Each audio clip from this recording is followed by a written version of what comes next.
masuk ranah hukum, maka kami pada tanggal 12 Juli 2024 yang lalu melaporkan pihak-pihak terkait yang memang mengandung unsur pidana dalam memanfaatkan isu ini itu ke pihak Mabes Polri, gitu Bang. Jadi sudah kita laporkan dan alhamdulillah direspon. Saya dipanggil untuk melakukan klarifikasi sebagai salah satu kuasa dari pelapor itu pada hari Kamis besok. Ramenya masalah, diangkatnya masalah ini, jadi diangkatnya kasus ini sebagai masalah adalah bukti contoh nyata dari permainan strategi PKI Gaya Baru dalam memecah belah umat Islam. Urusan apa itu dibahas, dan tiba-tiba dalam tanda petik tiba-tiba muncul artis yang nggak ada urusan, bukan sebagai ikut campur bicara, urusannya apa ya? Di endorse. Iya, di endorse. Siapa dia? Sehingga orang bilang lu dapat cuan berapa? Jadi oleh berusaha nggak sebut nama, Anda tahu lah ya. Anda udahlah, jangan, kalau bukan Anda udahlah, jangan hanya karena cuan ya. Udahlah, ini nggak pernah jadi masalah aja. Mau Habib, mau apa, nggak ada urusan. Apa perlu dibahas keturunan Rasulullah atau nggak Habib? Nggak, bukan masalah itu. Kok diangkat jadi masalah, dibikin konflik. Ini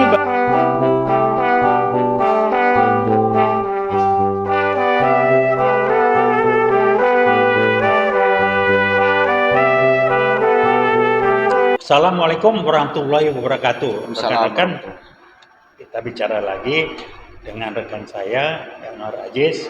Kita akan ngobrol tentang perkembangan situasi, tentunya lewat medsos, yang akan kita bahas mengenai ramainya medsos sebagai indikasi bagian bukti nyata dari upaya PKI Gaya Baru dalam merusak umat Islam. Nah, ini aja yang kita angkat. Apa buktinya? Umat Islam acak-acak dengan mengangkat tema soal Habib, soalnya urusannya apa? Sebelum rejim ini diributnya mau Habib mau enggak, turunan Rasulullah, enggak ada urusan. Ini diangkat, ada.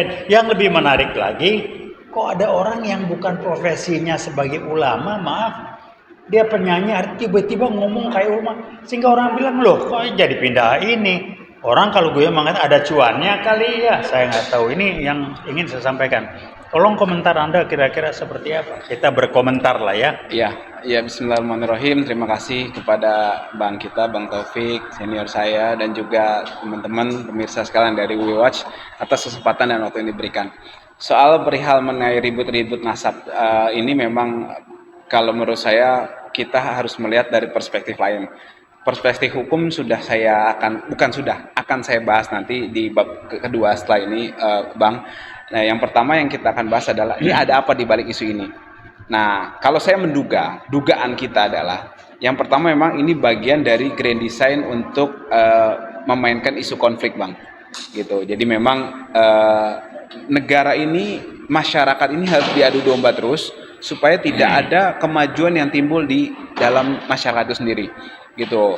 Jadi ribut pribumi non pribumi ya, Cina, Arab, pendatang segala macam ini menurut saya harus segera diakhiri dan kita mesti menyadari hal tersebut supaya kita tidak sibuk sendiri kemudian berkutat dengan masalah yang sebenarnya ini ada pemain konflik di sini, gitu kan. Nah, kenapa saya mengatakan demikian? Karena tadi Abang sudah menyinggung dari dulu sebenarnya nggak masalah gitu loh. Sekarang dia mau mengklaim dengan bukti atau tidak ada bukti atau segala macam, itu adalah ranah dari perkumpulan itu. Kalau soal nasab, ada salah satu organisasi namanya Rabita Alawiyah kan. Nah, itu di situ yang memang ranahnya. Kemudian ranahnya keturunan misalnya Wali Songo. Nah, mungkin ada juga perkumpulan yang menurut saya diselesaikan di situ. Jangan gembar-gemborkan atau bahkan digunakan untuk menghancurkan kredibilitas orang. Ini menurut saya yang keliru dan tidak tepat dan harus segera diakhiri. Kemudian mengakhirinya gimana? Nah, karena memang ini sudah masuk ranah hukum, maka kami pada tanggal 12 Juli 2024 yang lalu melaporkan pihak-pihak terkait yang memang mengandung unsur pidana dalam memanfaatkan isu ini itu ke pihak Mabes Polri. Gitu Bang. Jadi sudah kita laporkan dan alhamdulillah direspon. Saya dipanggil untuk melakukan klarifikasi sebagai salah satu kuasa dari pelapor itu pada hari Kamis besok. di Mabes Polri terkait dengan dugaan ya tindak pidana sebagaimana diatur dalam pasal 45A junto pasal 28 Undang-Undang 19 tahun 2016 tentang perubahan kedua atas Undang-Undang Nomor 11 tahun 2008 tentang informasi transaksi dan elektronik. Junto juga pasal 156 Undang-Undang Nomor 1 tahun 46 tentang hukum pidana.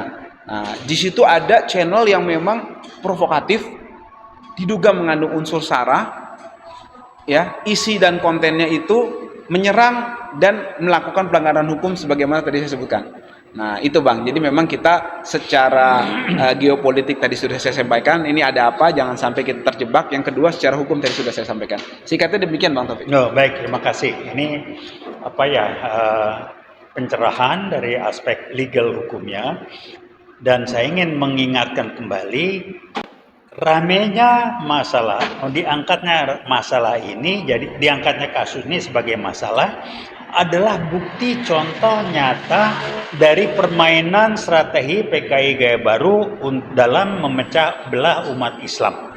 Urusan apa itu dibahas, dan tiba-tiba dalam tanda petik tiba-tiba muncul artis yang nggak ada urusan, bukan sebagai ikut campur bicara, urusannya apa ya? Di endorse ya, di endorse. Iya, di endorse. Siapa dia? Sehingga orang bilang lu dapat cuan berapa? Jadi ya Allah ya, saya nggak sebut nama, Anda tahu lah ya. Anda udahlah, jangan, kalau bukan Anda udahlah, jangan hanya Bukan karena ahlinya, cuan ya. Udahlah, ini nggak pernah jadi masalah aja, mau Habib mau apa, nggak ada urusan. Apa perlu dibahas keturunan Rasulullah atau nggak Habib? Nggak, bukan masalah itu. Kok diangkat jadi masalah, dibikin konflik? Ini bagian dari yang saya mengatakan strategi PKI Baru memecah belah umat Islam. Jangan kejebak, jangan kemakan dari isu. Biarkan lewat. Dan memang selalu dipakai oknum-oknum yang dibayar, yang dipapari. Kayak kilometer 50, 2 orang yang dipapari untuk ngacak-ngacak, yang dulu pangdamnya sama kapoldanya ini itu sekarang pun dipakai. Anda lihat setiap ada kekacauan mesti ada orang nyusup yang dipapari. Dia yang dibayar barangkali, saya nggak tahu, saya nggak lihat dia terima uang, tapi jelas ya nggak ada urusan, nggak hujan nggak angin, tiba-tiba membuat seakan-akan kejadian peristiwa itu wah serius perlu dibahas kan. Ini udahlah. Jadi Anda yang memang bukan bidang Anda, saya sebut namanya, udah berhentilah ya. Anda jangan pikir UI Watch ini goblok-goblok seperti Anda bisa goblokin sebagian kecil masyarakat, karena Anda pikir otaknya seperti otak Anda bisa goblok-goblokin orang lain. Jadi berhentilah ya. Kembali ke profesi Anda, ini bukan urusan Anda. Anda bukan ahlinya di situ. Jangan sok jadi kayak ulama, udahlah. Saya sendiri bukan ahlinya kok. Nggak usah lah ya. Anda nggak suka, kita ngomong terbuka di channel UI Watch. Kita bahas. Begitu komentar saya. Terima kasih Anda lebih tahu itu. Siap. Menarik.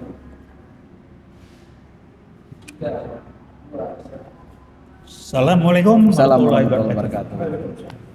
wabarakatuh.